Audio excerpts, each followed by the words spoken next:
है भाई, बहुत सारे इंपॉर्टेंट नंबर्स और खबरें सब डाइजेस्ट करनी है आज खुलते ही। जो जो इंपॉर्टेंट है वो अभी अपफ्रंट डिस्कस कर लेते हैं। Harshada, good morning. Good morning Ashish. शुरुआत बिग बॉय इन्फोसिस के साथ करेंगे। जैसे एक्सपेक्टेड था वैसा ही परफॉर्मेंस देखने को मिला। इनफैक्ट नंबर्स अच्छे हैं। प्रॉफिटेबिलिटी 2% बढ़कर आई है। हमारे उम्मीद से थोड़ा सा कम है वो आंकड़ा, लेकिन ठीक है, वो 6,500 करोड़ चलेगा। डॉलर रेवेन्यू के फ्रंट पर देखिए, ये इनफैक्ट 4894 मिलियन डॉलर के आसपास आंकड़ा आता हुआ दिखाई दिया है। वहां पर लगभग 4% तक की ग्रोथ है।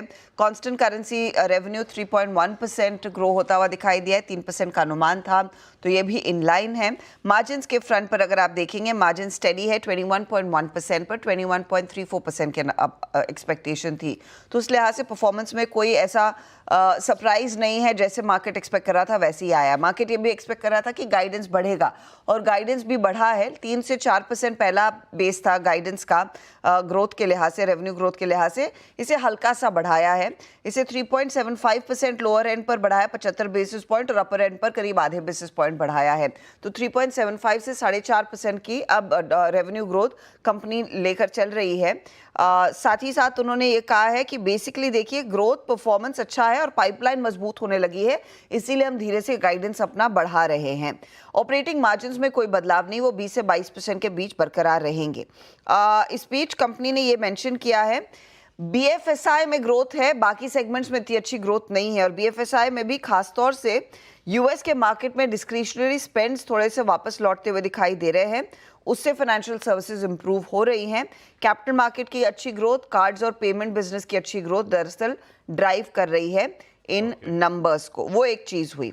दूसरी तरफ विप्रो की बात करेंगे। विप्रो की आईटी रेवेन्यू में करीब 1.5% का इजाफा है, लेकिन हम देखते हैं डॉलर रेवेन्यू 1.3% तक की ग्रोथ है क्वार्टर ऑन क्वार्टर बेसिस पर। ये उम्मीद से थोड़ा सा बेहतर आंकड़ा उभर कर आ रहा है। कांस्टेंट करेंसी बेसिस पर एक्सपेक्टेशन क्या थी? 0.1% की ग्रोथ, उसके सामने 0.6% तक की ग्रोथ देखने को मिली। तो ये नंबर इनफैक्ट बेहतर है।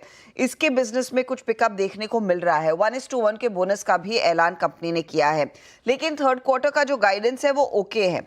जो रेंज हम एक्सपेक्ट कर रहे थे -2 to 0%, कंपनी कह रही है -2 to 0% दिया है। -0.5 to 1.5% का अनुमान था। तो ये जो गाइडेंस है ना, वहां पर थोड़ा सा मामला तो ढीला पड़ता हुआ दिखाई दे रहा है। यूरोप के बिजनेस में डिमांड फीकी है, लेकिन बीएफएसआई स्ट्रांग है, ये कंपनी की तरफ से बयान आया। तो ये दो दिग्गज रहेंगे। तीसरा दिग्गज रहेगा एक्सिस बैंक।